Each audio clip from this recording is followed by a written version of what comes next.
Hey guys, Ivan here with the Old School Labs, and we have some bodybuilding updates for you, and this time we are starting with George Peterson. And look at this photo. I mean, how amazing is this? How impressive he looks right now. Look at the fullness, look at the conditioning, the veins all over his body, and he gained some muscle in the past year or so, which is also amazing. I mean, this guy is not a beginner. He has been competing for a while, and year after year he makes more progress. And I'm really glad that he moved on from Classic Physique to 212 division, because now he has more room to progress, to grow. And he doesn't need to grow just overall. For 212, he doesn't need to be much bigger than this. I mean, guys, honestly, I think this is it. I think that's it. I think this is ideal for 212. I think he doesn't need to get any bigger than this. I mean, this is pretty much almost stage conditioning. I mean, of course, he's gonna dehydrate himself before the stage and get even drier, but that's the body fat percent. I mean, there is no fat. That's like, I don't know, how many percent? That's like 3%, 2% body fat? Is it? Like 3%, 4% tops? It's not 2, it's like 3 or 4, I guess. I mean, this is a wild guess. Who the hell knows with these percentages how accurate that can even be, but yeah, he's really low in body fat, so he's not gonna lose this fullness once he gets into the show. He's just gonna cruise around with this kind of fullness and conditioning and just get dehydrated and fuller with carbs, and that's pretty much it. But right now he looks absolutely amazing. Can he beat Kamal Gargni or Derek Lunsford with his shape? I'm gonna go ahead and say yes. I'm gonna say that this is your 2020 Mr. Olympia champion. It's a bold statement, I know. The odds are not exactly in his favor because we don't know how he compares against the other guys. We just know that he was a classic guy before. But based on what I saw, the videos and the photos of the 212 guys and of him, and now seeing him this much bigger, I'm gonna make a prediction. I'm saying it, I'm calling it right now. George Peterson is next 2020 212 Mr. Olympia winner. What do you guys think about that? Yeah, I talked about George Peterson a couple of times before in my past few videos, because he was very active, he was showing us a lot, and it's really impressive. And I did the same thing with Patrick, because he's also another guy, Patrick Moore of course, who is giving us a lot of content. He's updating us frequently, and he's not really hiding anything away.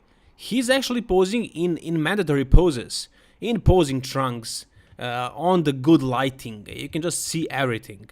And right now he posted a 12-month transformation of his physique. So let's check this out. Let's see how much muscle did he actually gain, because that was the thing with Patrick. He needs to get bigger. He needs to be bigger than the other guys. And that's the only thing, pretty much. I mean, nothing else really. He has the shape, he has the symmetry, he has the balance, he knows how to get conditioned, he has good presentation. Everything is on point, but he needs to get a little bit bigger to compare better against the freaks. Like, can he compare to Roelly Winklaar? Of course not. He's not even close, but in a few years' time, yeah, and based on this, he is making progress. So hopefully in a couple of years, in like 3 to 5 years, after the old guys retire, he's probably going to be the new blood, as he likes to call himself. So here you can see his legs, which were the biggest issue of his physique before. Are they still the issue right now? I don't know. They do seem improved. I must say that, yeah. He grew some muscle in his legs. Most definitely, he did. But in the previous video that I made about him, somebody commented down below and said that he didn't make any progress. And that comment has a lot of likes. And in that video I said that he didn't really make a lot of visible progress. And now I'm comparing these photos, which are taken at the same spot, and the lighting is pretty much the same, and you can see that he is a little bit more conditioned on the left, because he was probably closer to the show, but you cannot dismiss the size difference of his legs. It's significant, alright, for sure. Yeah, his legs grew, period. And that was the biggest issue, and it seems fixed. Are his legs big enough now? Yeah, maybe, possibly. I'm not sure how he's gonna look on stage once he actually gets conditioned, because I said it before, when somebody has a problem with keeping their legs full, those guys kind of tend to lose the fullness really quickly. when they get conditioned, when they get dehydrated. So if that's the case with Patrick, he's going to have some problems, but if not, he definitely did make some progress, and hopefully he will stay full and conditioned, of course. And yeah, the changes have been made, especially in the legs. I can also notice the arms. I mean, they also seem bigger. Alright, and that was not the issue of Patrick, but the arms do look bigger, and chest is just like back, the kind of muscle that looks bigger when it is more conditioned. And obviously, on the photo on the right, he's not as conditioned as he is on the one on the left. So you can at least notice how much in that pectoral muscle area and also the back. But you can see that the lats seem a little bit bigger. Maybe he's a little bit closer to the camera on the right, but compared to the size of his head, you can see that he definitely did grow some muscle. Yeah, he's more conditioned on the photo on the left, and he should look bigger if he's more conditioned, right? But he seems bigger on the photo on the right. It seems like he grew, especially legs, arms as well. And just look at the waist. The waist stayed small, and that's very important. If he can manage to keep that waist that aesthetic and that small, that's gonna help him a lot. So based on this photo, Patrick did make some progress, and I'm hoping to see him super conditioned and super full at whatever show he picks, and hopefully he'll be at the Mr. Olympia and do better than he did last time. That was 10th place. Maybe this time around he's gonna jump in places, but yeah, he needs to improve to do that. 2019 Mr. Olympia was a little bit weaker, but 2020 is gonna be a dangerous one. So he will be lucky if he keeps that 10th place again, if you ask me.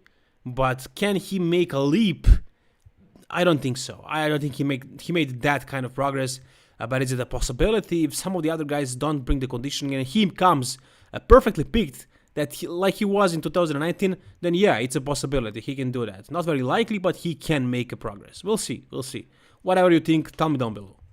We also have another photo of Roelly Winklaar, and I'm not gonna bother you too much with this one. It's really nothing special. It's just him and showing his arm that looks bigger than his legs or his torso or whatever.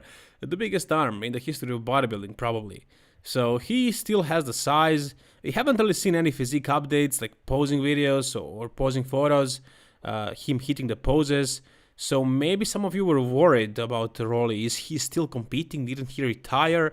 Because he's a bit old, you know. He's definitely not a youngster anymore. He is, you know, up there with Shawn Rhoden. Even Phil Heath. He's 43 right now. So it's not impossible for him to retire any moment. But why would he do that? He has no injuries that we know of. Not any serious ones. I think he tore his hamstring or just pulled it before the 2019 Mr. Olympia. But no big injuries. And he is staying big. That was the point that I wanted to make. He's big. He's full. Look at the size of that arm. So he's not losing any muscle. It's going to be all about the conditioning. Can he bring, you know, that conditioning that he used to bring? At least he brought it once very, very well with the fullness that he has today. And it was 2018 Mr. Olympia where he placed third in a deep lineup, in a strong lineup against Phil Heath and Shawn Rhoden, who are not in the business today. So if he brings the same conditioning like he did that year, he can win the Mr. Olympia and become the world's champion of bodybuilding, the best bodybuilder in the world. So we'll see. Is he gonna bring the conditioning finally, or again? If he does that, what do you guys think? How will he do if he brings that crazy level of conditioning? This video wouldn't be complete if I didn't mention Hunter Labrada, who is a professional bodybuilder as of I think last year or the year before, and now he's making his pro debut at the Tampa Pro. As far as I know, he's gonna be colliding Ian Valliere. I think that's his strongest opponent. Look, Ian, he looks like a Mr. Olympia in most muscular side chest and side tricep. But other poses, he looks pretty bad. I must say that. Hunter, however, we haven't really seen him crispy conditioned, but he has no weaknesses. He has no flaws, pretty much. He has everything. He has a lot of thick and dense muscle. He knows how to present himself.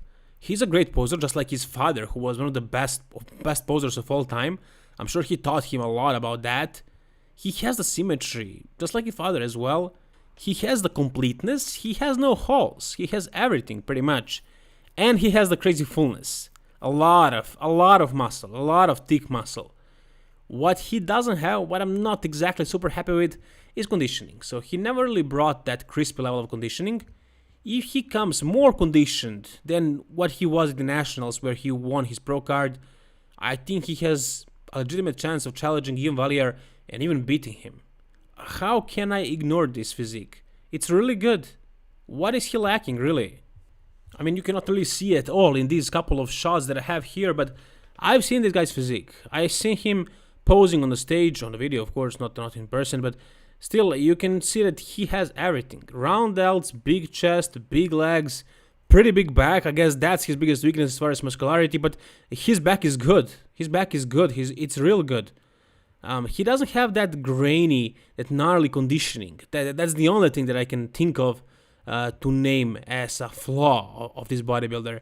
So that's the only thing, and that's fixable. That's all about the work, and I guess figuring out the formula when it comes to keeping the conditioning but coming full, and you need to do that. You need to do that. Against the other guys, the big guys, you need that fullness. That's what the judges are looking for, and he has it. And he's gonna keep it, I'm sure, for his show. But is he gonna come completely cut? That's the question. That's the only thing I'm worried about. But if he does, he's gonna be a dangerous player. Let me tell you that much. Anyways, let's go with the final story for today, or a physique update. It is William Bonac. No, he didn't really specify when this photo was taken. It could be an older one, because he seems pretty conditioned. His arms and shoulders really do look dry, but he didn't say anything, and it doesn't really look like some really good photo that you would post, even though it's old. So I'm pretty sure this is recent. You know William Bonac, he's always conditioned. He's always in shape year-round. He gets a little bit watery occasionally, but usually he has the conditioning year-round. He's very lean. He's very, very lean. So when it comes to dieting down for a show, he doesn't really have to lose any fullness. He can just, trim a little bit of fat, just a tad, pretty much. There isn't a lot of it. Lose the water and get full muscle. I mean, lose subcutaneous water, of course. He needs to keep his muscle hydrated and full. So hitting the conditioning right, that's not the problem for William. Even when he's, not at his best conditioning, it's still probably the best conditioning on the stage. Conditioning he can bring. What he needs to get is fullness. I think the size. I think that's what he needs if he wants to bring Brandon Curry down or the other guys. Who else shows up? I'm considering the guys like Big Ramy, Phil Heath, Sean Roden. All those guys are bigger than him, bigger frame. So if he wants to beat them, he needs to come conditioned and full. And in this photo right here, I must notice he doesn't look that big, that full. I mean, I could be wrong, but at the Mr. Olympia 2019, he didn't really bring that fullness that he brought at the Arnold stage. He had a quad injury, a serious one, and now one of his quads is not looking super symmetrical, and that could be the reason why he's not pushing the envelope too hard, if that's the case, because I'm not sure, based on just one photo, did he gain any fullness or the size, but I think he didn't really do that. I think he looks maybe the way he looked before the Mr. Olympia 2019. I think he's going to come with the conditioning again, but he won't have the fullness like he had at the Arnold Classic while he was working with Neil Hill, who he fired in a very dramatic manner last year, if you remember that whole drama. If you don't, go ahead and find it, Google it. You will see that was a lot of trouble between him and his coach, Neil Hill. Anyways, William here looks good, conditioned, pretty full, not super big, not big as I would like to see him, but good enough. And can he win the Mr. Olympia? He has very, very big chances. I mean, he's the runner-up. If you ask me, after Brandon Curry, of course, he has the biggest chances of winning that Sando 2020 Mr. Olympia. Anyways, whatever you guys think about it, tell me down below in the comment section. If you want to see more videos like this, subscribe to this channel, and that's it, guys. Thank you so much for watching. All the best, and keep it old school.